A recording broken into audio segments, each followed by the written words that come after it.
তালাবদ্ধ computer lab, নেই বিষয়ভিত্তিক কোনো শিক্ষক, বঞ্চিত নড়াইলের কালিয়া উপজেলার দত্ত মাধ্যমিক বিদ্যালয়ের শত শত শিক্ষার্থী। কিন্তু বিস্ময়কর বিষয় হলো, এই বিদ্যালয়ের কম্পিউটার শিক্ষক পদে থাকা পীযূষ কান্তি ঘোষ টানা ১৭ বছর বিদ্যালয়ে না এসেও সরকারি বেতন ভাতা পেয়েছেন নিয়মিত।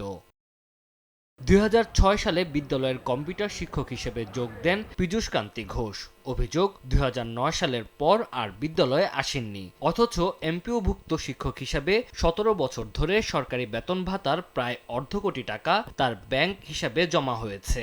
২০০৬ সালে ঢুকছিলাম, ঢোকার পরে ৩ বছর থাকার পরে জানলাম যে ওখানে ওই মহিলা কোটা না থাকার কারণে বেতন হবে না। তখন আমি ৯ সালের থেকে অনেক চলে আসছি। শিক্ষক পীযূষ কান্তি ঘোষের ব্যাংক হিসাবে সূত্র ধরে অনুসন্ধানে নামে সময় সংবাদ। পীযূষ কান্তির বেতন উত্তোলনের কাণ্ডে বিদ্যালয়টির প্রতিষ্ঠাতা প্রধান শিক্ষক নিরঞ্জন কুমার বসু, পরবর্তীকালে অনন্ত কুমার বিশ্বাস, তুষার কান্তি ঘোষ, গোলকচন্দ্র বিশ্বাসের সম্পৃক্ততার অভিযোগ পাওয়া যায়। বর্তমানে প্রধান শিক্ষক ও সাবেক ভারপ্রাপ্ত প্রধান শিক্ষক দায় চাপাচ্ছেন একে অপরের বিরুদ্ধে। ইএফটিতে যখন বেতন চালু হয়, তারটা আমি হার্ড কপিতে করে নাই এবং অন্য মাধ্যম দিয়ে হয়তো আমাদের প্রধান শিক্ষক অন্য কারো মাধ্যম দিয়ে পাসওয়ার্ড যেভাবে নিয়ে হয়তো তিনি ঢোকান। না, তাহলে এখানে দায়ভার তো আপনার, আমার উপর। হ্যাঁ, এই গোলকচন্দ্র বিশ্বাস ভারপ্রাপ্ত প্রধান শিক্ষক থেকে উনি আবার বেতন নভেম্বরের ২৪ থেকে ২৪ সালের নভেম্বর থেকে উনি আবার এই বেতন চালু করেন। এই যে তার প্রপার ডকুমেন্টস, এবং উনি পরপর ৩ তাকে আবার সাময়িক সাসপেন্ড করায়ও এই বেতন উনি ঢুকায় যাচ্ছেন।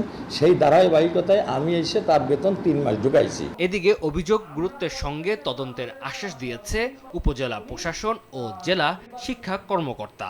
ঘটনা কিছুটা সত্যতা পেয়েছে। আমরা ইতিমধ্যে ঊর্ধ্বতন কর্তৃপক্ষকে বিষয়টা জানিয়েছি এবং আশা করি প্রয়োজনীয় আইনগত ব্যবস্থা গ্রহণ করা যাবে। সংঘবদ্ধ চক্রের মাধ্যমেই এই টাকাগুলো উত্তোলিত হয়েছে। তো আমি আশা করব যে খুব দ্রুত একটি তদন্ত কমিটি করে যে ব্যবস্থাটি হয় সেটি আমি ব্যবস্থা নেব। ১৯৮৪ সালে প্রতিষ্ঠিত দত্ত মাধ্যমিক বিদ্যালয়টি পরের বছরই এমপিওভুক্ত হয়। বর্তমানে এখানে প্রায় ৪০১ জন শিক্ষার্থী পড়াশোনা করছে। সময় সংবাদ, নড়াইল।